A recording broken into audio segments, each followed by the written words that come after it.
In this video, I'll show you how to boost volume on Windows 11. Ensure you subscribe and turn on the bell notification to this channel for lots of educational guides and content like this. Just click on this, right? Type in SNDVOL, right?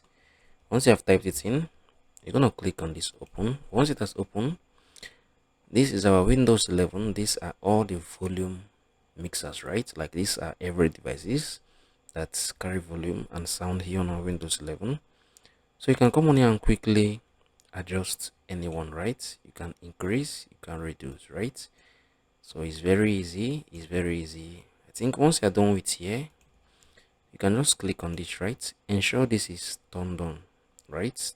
I think to the highest or second to the highest.